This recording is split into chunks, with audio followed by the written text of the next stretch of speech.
because they were adults. They have no reason to believe that they're in any kind of distress. I've not had ransom calls or ransom letters. She would never not contact me for this long, or her children. That was Roxana Regal, mother of missing person Tammy K. Arthur. But this Searchlight isn't just about one missing person. It's actually about two. Tammy K. Arthur went missing with her boyfriend, Chad Michael Peters.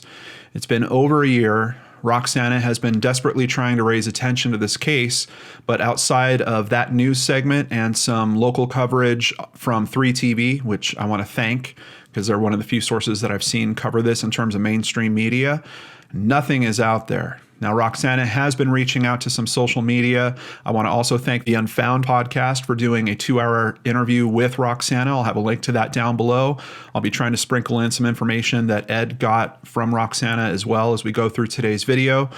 But this is a case that has a lot of levels to it, a lot of layers, and unfortunately, we don't have a ton of media to help us understand it. It's one of those stories where if you're looking to discount people because you don't agree with their lifestyle, it's likely to happen on this case, and I think that's why mainstream media has been avoiding it. But you know, we do things here a little bit different, and I'm so thankful that other partners in this true crime community also work that way. So it's time to turn on the searchlight for Tammy and Chad.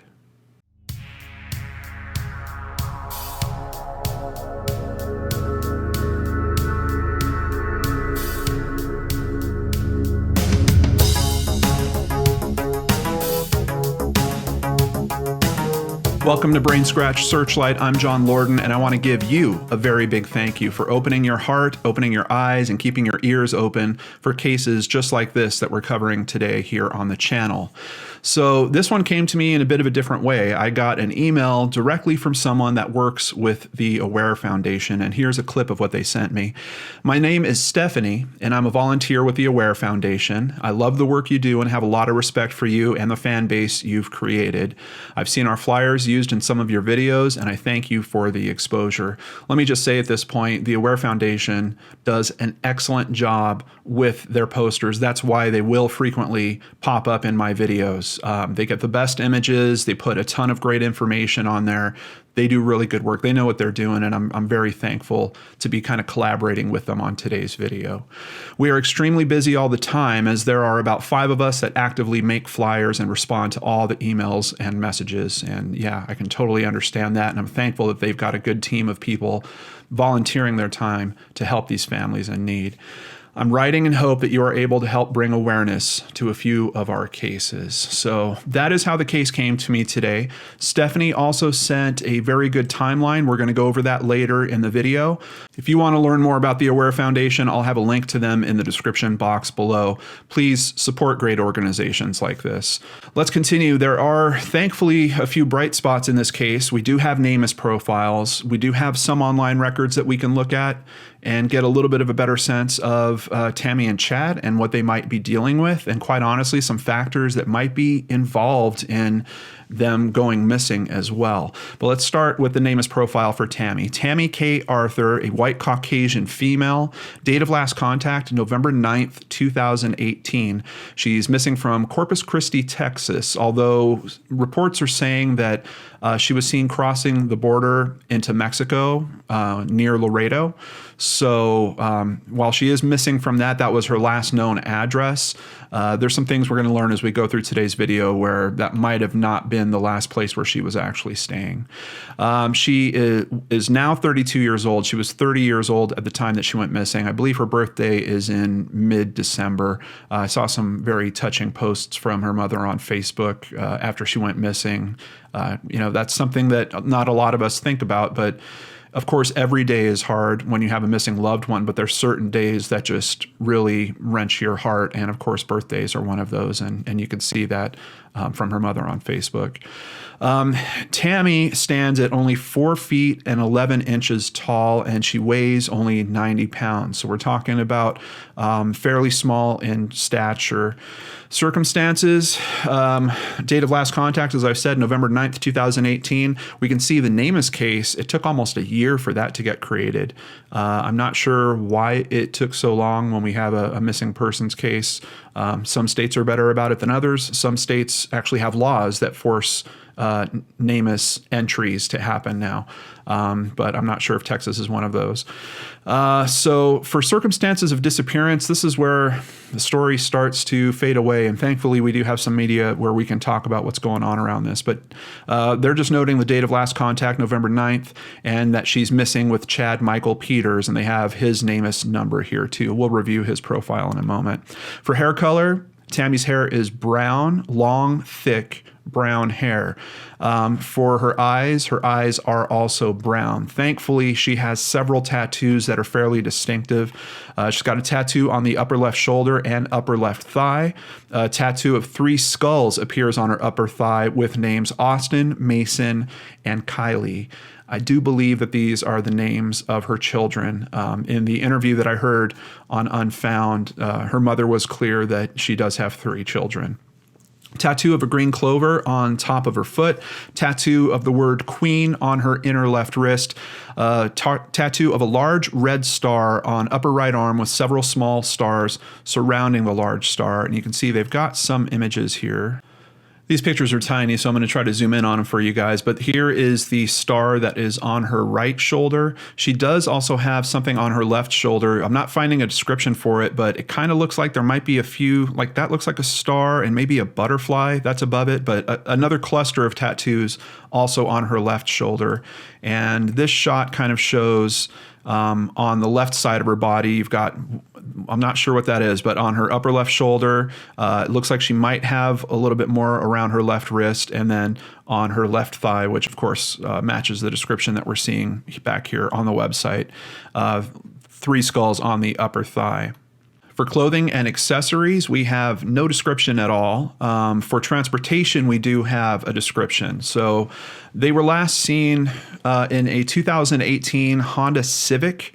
It is a lunar silver metallic color. It's an LX model 4-door Honda Civic, and they do have a license plate for it. It is from the state of Texas, and the license plate is KWB0872.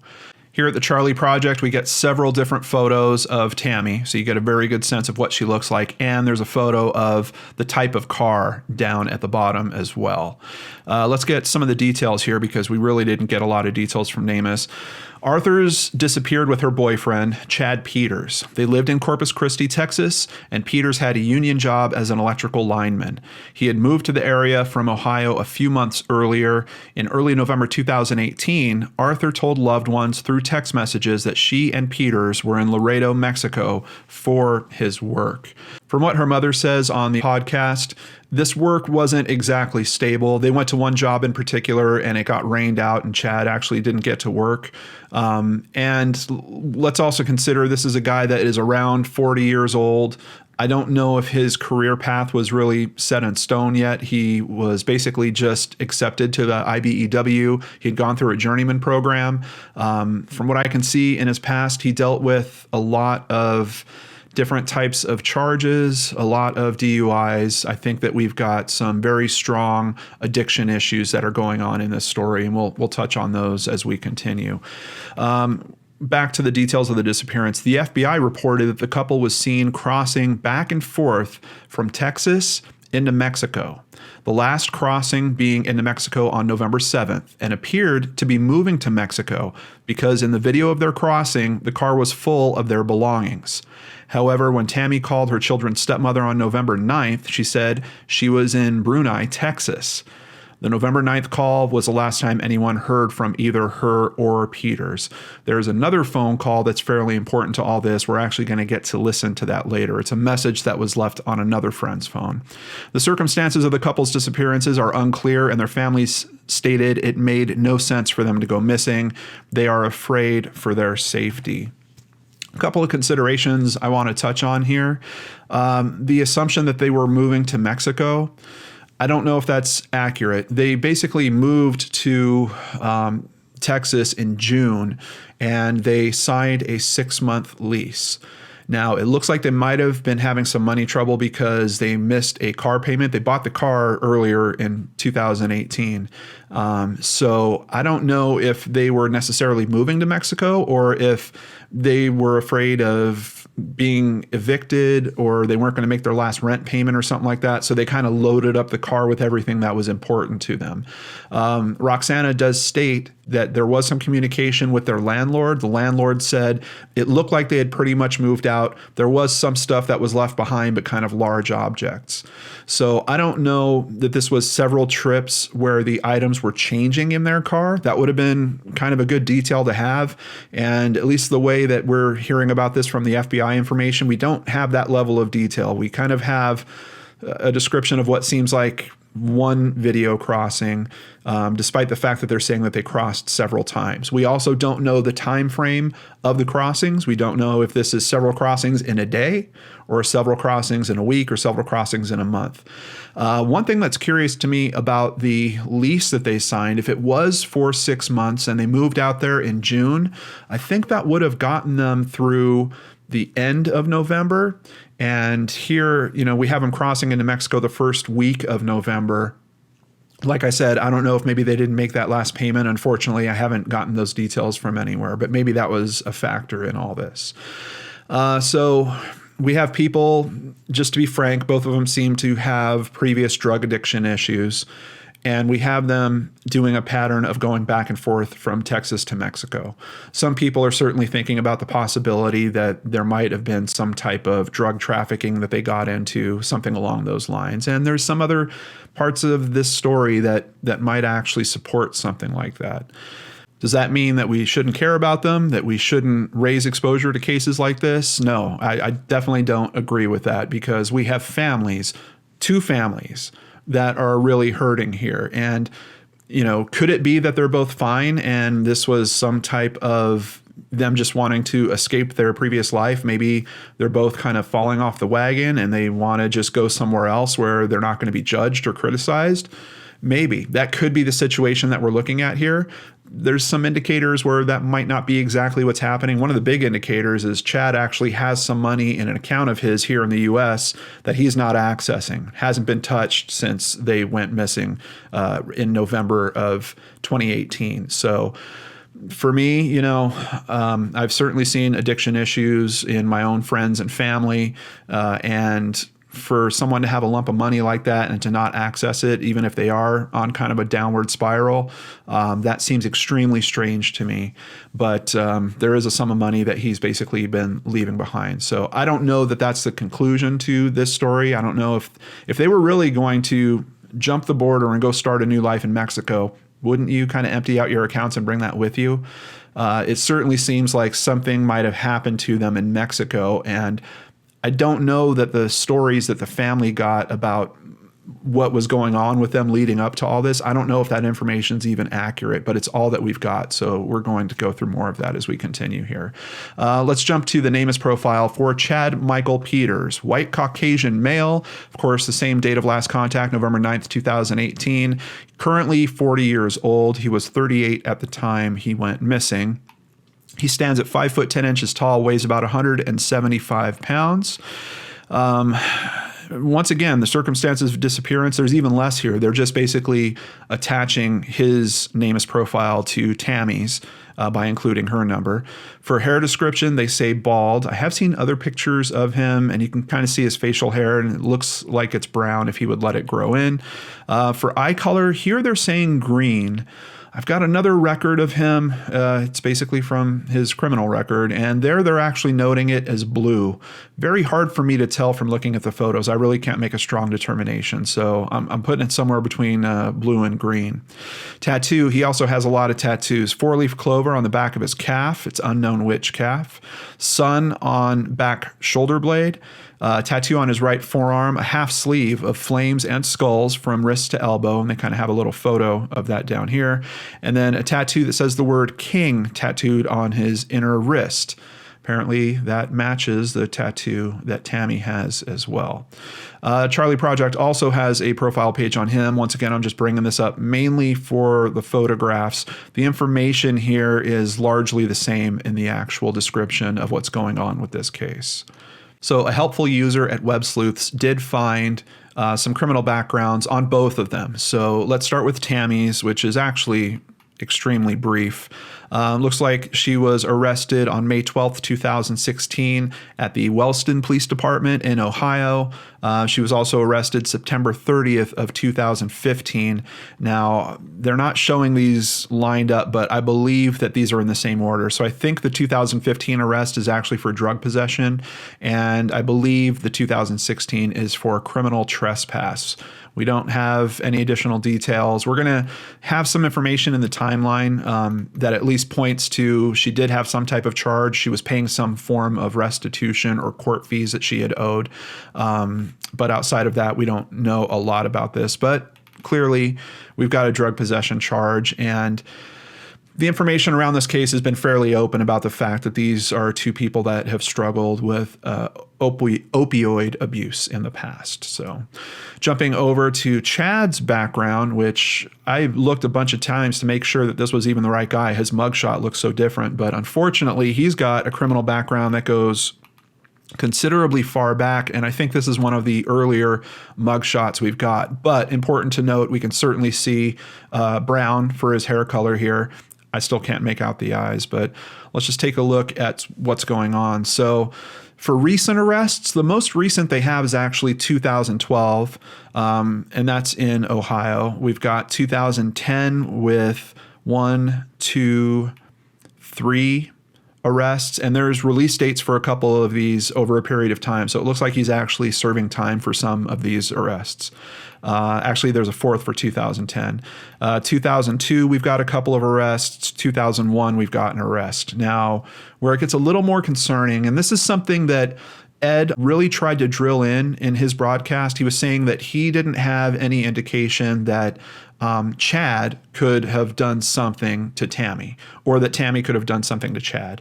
And I certainly want to echo, we've got no facts to really look at and to say, hey, look, this looks like something could be going on here. But it is important to kind of take all this in consideration. I did get the sense from Ed's episode that at one point Roxana was thinking that Chad might have been a bit controlling when it came to Tammy. There is something strange that happens where apparently Tammy loses her phone, and Chad tells Roxana, well, if you want to talk to Tammy, you have to do it through my phone. That gives me just a little bit of a warning indication, because we have covered a few cases, especially over the past few months, that are domestic violence related, and that kind of thing could be a control mechanism. It could be legit. Maybe she lost her phone and that's that, and they weren't going to give her a new one. But that could also be seen as a control mechanism for a domestic violence situation. The only reason why I'm mentioning that is because we can see right at the top of his list of charges here, we do have a domestic violence charge. And like I said before, I believe that these are in order of the arrests. So that probably would have been his most recent arrest that happened in 2012. And once again, these are just charges. We don't know the outcomes. Everyone is innocent until proven guilty. And these aren't the official court records. So let me just be very clear about that. But also what we have here, driving under the influence, disorderly conduct, another DUI, seatbelt infraction, failure to control, I don't know what that is, a few more DUIs, obeying traffic control devices, probation violation, a failure to appear in court, tampering with evidence indictment, which is kind of interesting. I really haven't seen that charge around too much, and an escape indictment. So while I agree with Ed, we've got nothing pointing to, Chad did something to Tammy in this particular case. I think we certainly have to be open. We don't have enough details to really know what's going on with this case. And with this type of background, with the little tiny sliver of information that Roxana seemed to relay to Ed and kind of came out through Ed's broadcast, could there be some domestic violence type issue related to this? It's a possibility. I don't know how strong it is. So 3TV, this is their website. They basically did an article version of the video as well. And once again, I just want to thank them. It's an ABC affiliate, and thank them for doing this coverage on this case. Tammy's mother tells 3 News she believes they are still alive, but could be in danger. And this is posted October 31st, 2019, so fairly recent. According to Regal, one of the last times she heard from her daughter, 31-year-old Tammy Arthur, was through a text message over a year ago.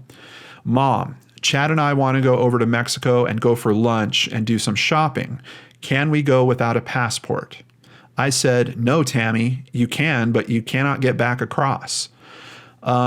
I've actually looked into that because when I used to go to Mexico, which was a whole different political climate than now for sure, I was able to get back and forth to Mexico without a passport. I actually didn't have a passport at that time, but I'm talking years and years and years ago. I did look into some research currently, and what she's saying, from what I can see, is absolutely spot on. You can essentially get into Mexico without a passport, but trying to get back into the U.S., bit of a different story. Now, interestingly, at some of the U.S. websites, I don't know if they just haven't updated the language fully yet, but there seems to be an assumption that you might be able to re-enter the U.S. without a passport, but it's just going to slow things down and take a lot longer than if you actually had it.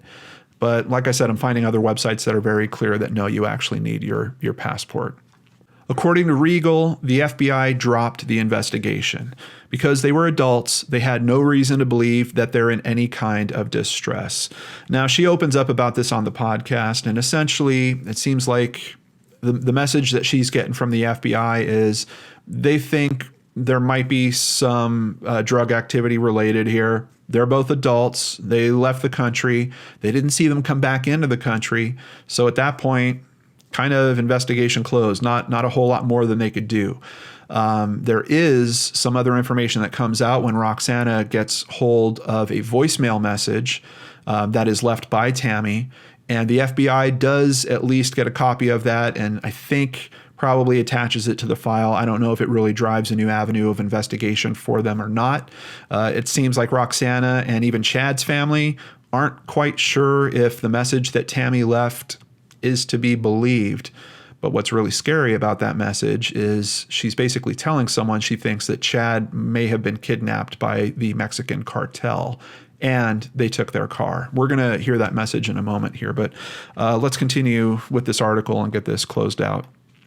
She would never not contact me for this long, or her children, Regal says. So I assume that Tammy's children are actually staying with her.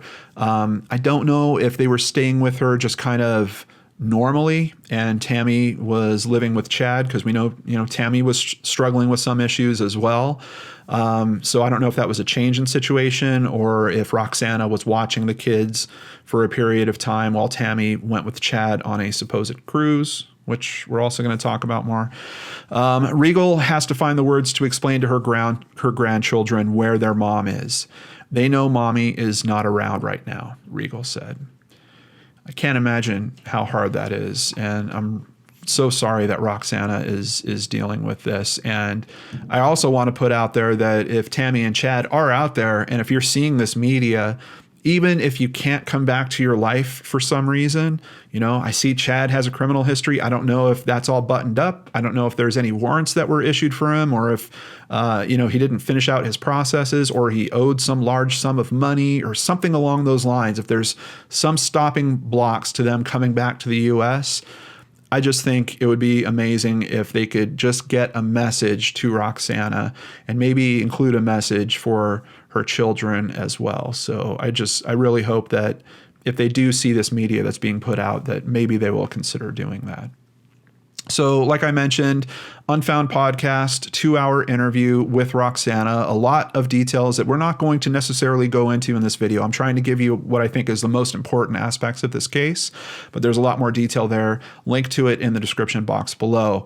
But they also posted this video, which is the Cartel Call, as it's called here, from Tammy Arthur to a friend named Tom. Now, Tom is actually a friend of Chad's, but keep in mind, Tammy doesn't have her phone, so she's using Chad's phone.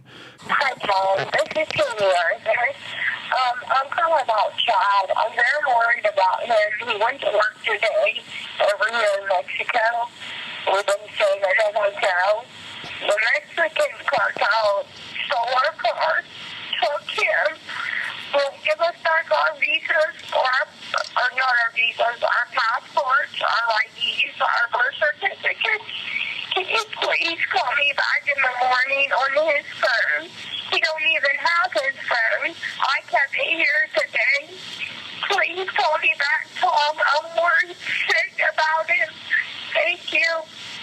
Some people are curious about different aspects of the call. I know in the notes that Stephanie sent me, she's wondering how would Tammy even know that he was supposedly taken by the cartel? I mean, her own story is, that he went to work and then the cartel took him and took their car and took their passports. So apparently they do have their passports at this point. Did the cartel then call his phone? If so, why is she calling Tom in particular and kind of, call me back tomorrow sounds a little off as well. If I had a loved one that was in a situation like that, I think I'd be calling the authorities. And then outside of that, if I thought it was going to be some ransom situation or something, I'd be calling everyone. I'd be calling all the family members I could.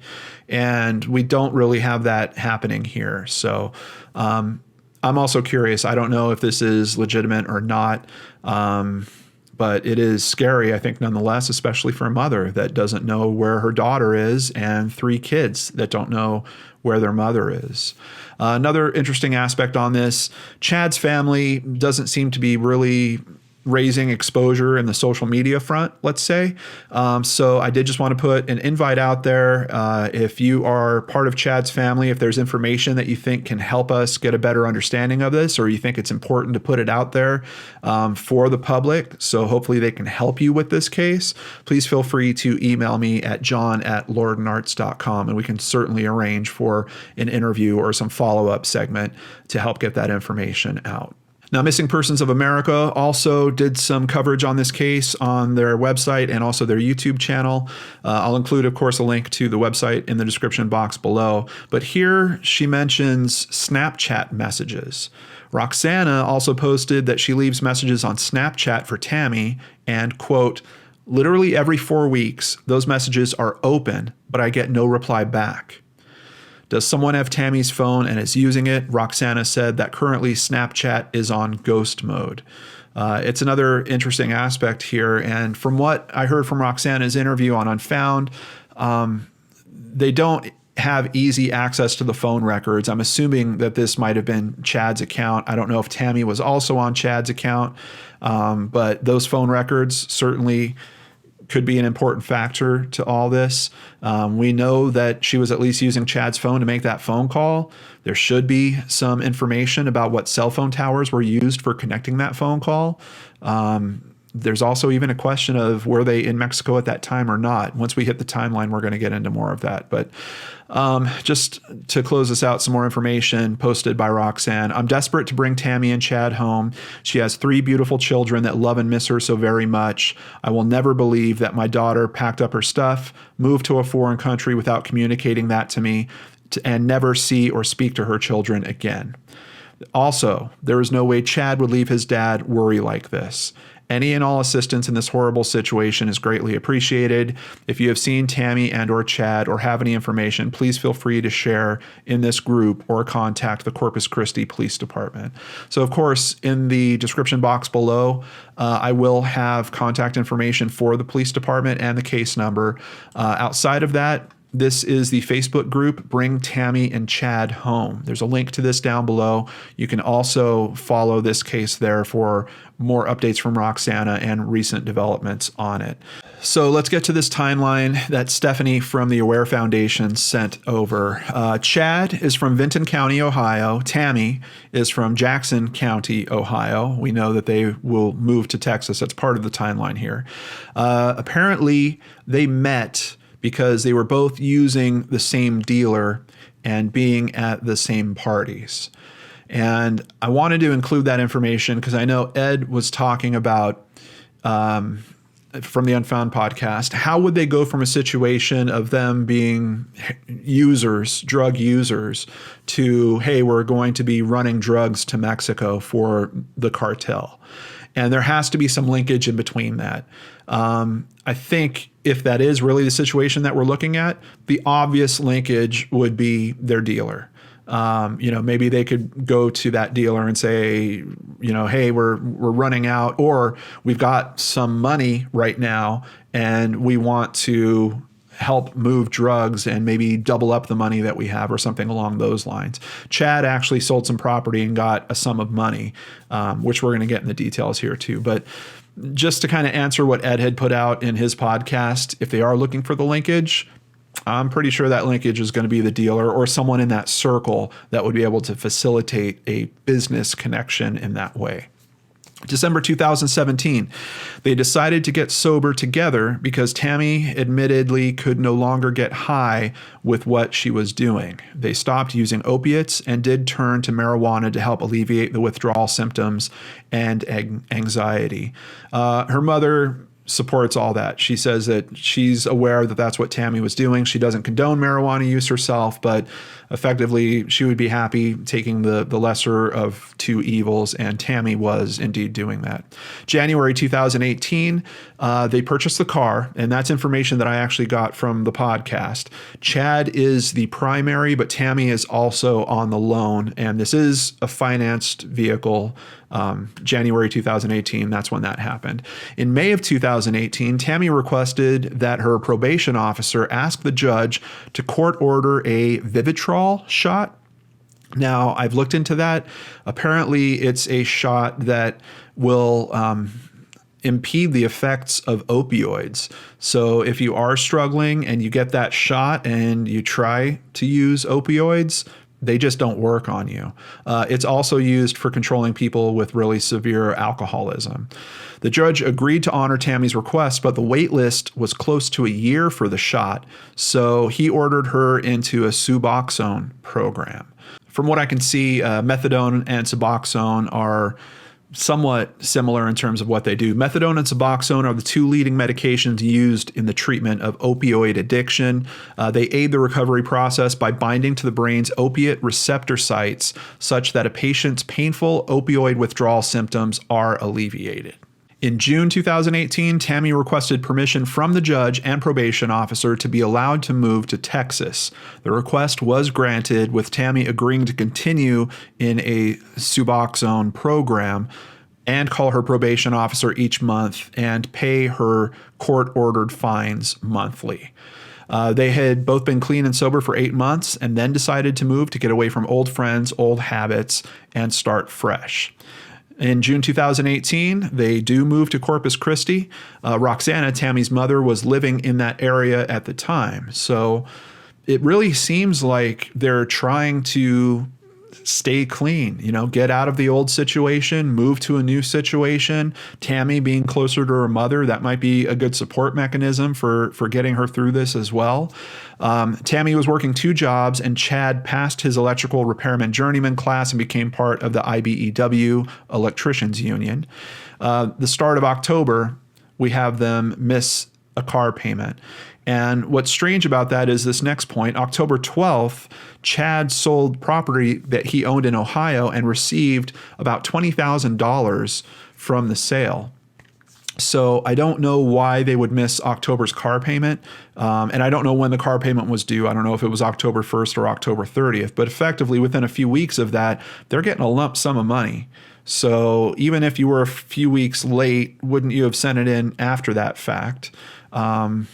I don't know. And Roxana did have some information because there was an agent that was trying to effectively recover the car, but I didn't hear did they only miss October's payment, or is that when they stopped paying altogether? And if that's truly what happened, if they stopped paying in October, we know that he gets that lump sum of money, and they don't make that payment again, that might show some intent that they were planning on effectively leaving the country as early as when that payment doesn't get made. Mid-October 2018 is the last time that Chad's family had any contact with him. October 22nd, 2018, Roxana receives a text from Tammy, actually the week of October 22nd, stating that they were in Brunei, Texas. Chad has been called for a job, but it was rained out and they wanted to know if they needed a passport to travel across the border to Mexico. That's obviously the text that I read you before. Roxana told them not to cross the border without proper documentation because they would never get back to the U.S. October 29th, and this is kind of weird. Her mother describes that all of a sudden she gets contacted and Tammy and Chad need their birth certificates because they're going on a cruise the next day. It's kind of strange. So they're apparently leaving for this cruise out of Tampa. October 30th, Roxana receives a text from Tammy stating that they were having a great time, and that is actually the last contact that Roxana will have with Tammy. November 2nd, Tammy made her final call to check in with her probation officer. November 3rd, Roxana receives a text from Chad stating Tammy's phone was lost or stolen, so they can only be reached on Chad's phone. November 4th, the last text Roxanne receives from Chad's phone. They discussed Chad only having $5,000 in his bank account, and he couldn't figure out where they spent all the money. That is kind of scary because you're talking about a matter of only a few weeks where effectively $15,000 has now gone missing. Now, admittedly, the story is they take a trip. And I'm also curious about, is Roxanne talking to Chad at this point, or is Roxanne talking to her daughter Tammy? Based on what's written in this, it sounds like she's actually discussing that with Chad, and I'm just kind of curious why Chad would be talking to her about, hey, I've only got $5,000 left in my bank account. This does also make me wonder about the possibility that maybe they were going to move drugs, maybe they were going to finance that, maybe they were going to put some money up, go buy it somewhere cheap, take it across the border, and sell it to someone who could move it for a higher price. Just a possibility in all this. November 5th, Tammy made a payment on her monthly court-ordered fines. Now, that kind of speaks against my earlier theory where if they had intent to leave the country and they're already out of the country, why is she going to pay that? I mean, or even if they're going to be out of the country within a day or two, why is she going to pay that court order fine that close to when they disappear? I'm really not sure. November 6th, Tammy talked with her friend via Chad's phone. November 7th, Tammy and Chad's car is seen on surveillance video packed full heading into Mexico near Laredo, Texas. November 9th, a friend named Tom received a message from Tammy. And once again, they're just noting, how does she know that the cartel has Chad? Why didn't they take Tammy also? It's possible to me, at least from the story she's saying, that he went to what he thought was a job. And I don't think I'm fooling myself about the possibility that he went down there to do electrical work. I think there was some type of delivery or pickup that was happening. And I don't know if she got a phone call from them after they abducted him or took the car or whatever, or if she just didn't hear from him for a period of time and knew that something went wrong and then kind of put that story together when she reached out to their friend Tom. But certainly seems like something strange happens around there. But then you get this very interesting twist where supposedly on the same day, on November 9th, Tammy spoke with another friend. She told the friend that they were exhausted and they were going to grab a bite to eat. But she also told that friend that they were actually in Brunei, Texas, and she was calling from Chad's phone. In this phone conversation, the friend actually needed some help, and Tammy was offering to send that friend some money. So we've got a lot of inconsistencies that are going on here. If Chad or whoever's having the conversation with Roxanne is saying, hey, what happened to all our money? We're down to $5,000. But that now you have a conversation where a couple days later, Tammy's talking to a friend and, oh, you need some help? Yeah, we'll send you some money. Very, very strange. Mid-November, around the 20th, Roxana sees a Facebook post from Chad's family stating that he's missing. She contacts them and finds out that Chad's family hasn't spoke to him since mid-October. Then, of course, there's a little bit of a story with the tape of the phone call to Tom, because Roxana apparently doesn't find out about that for, I think, close to a year later. And it seems boiled down to just a miscommunication between her and Chad's family. So what do you think, Brain Scratchers? Do you think this is a case of two people that are fleeing the country and just running off together? Do you think that something else has happened while they were in Mexico? I think maybe there's even a possibility that they're back. I mean, yes, the FBI is saying that they don't see them re-enter, but maybe if they came back without their vehicle, that could be a possibility as well. I do think that someone holds the key to this puzzle, and that person being silent is only hurting the families that are looking for answers in all this. And I hope that this video gets in front of the eyes of someone that has that information, and that person is moved to use the contact information in the description box below and call it in, so that these families can have some form of answer about what's going on with their loved ones. I also want to ask that we please remain respectful. I know it's really tough. A lot of people look into cases like this and they want to write them off, or they want to say these people aren't important because they are doing things like this. Or maybe they are dealing drugs, or maybe they are using drugs. For me, that's not what this case is really about. It's about their families, and their families having answers and truth and peace, if that's what's required here. It's been over a year, and this family, both families, deserve answers. Thank you so much for supporting. If you have friends in Mexico, shoot them this video. Let's raise exposure there. Friends in Texas, I'd say let's do the same. But quite honestly, who knows? They could be anywhere. So please consider sharing this video with people that also care about others and might be willing to help on a case like this. Before I end today's video, I want to give a huge thank you to Stephanie and the Aware Foundation. Thank you guys so much for your fine work and helping people in need like this. I truly appreciate you guys, and I'm glad that we're all part of the same community trying to help these families in these terrible situations. Also, a big thank you to a few new patrons. Brooke England, thank you so much for joining on Patreon, Brooke, and then she increased her pledge, and I really appreciate that. Thanks, Brooke. Christine Broughton also jumped on Patreon, and Lisa Lambert increased her pledge. Thank you, thank you, thank you. I can't do it without your guys' help, and I really appreciate that. If you'd like to do the same, visit www.lordenarts.com. I'll be back on Friday with a brand new episode of Brainscratch, one that I am extremely proud of. I really hope that you guys will check it out right here on the Lord and Arts channel.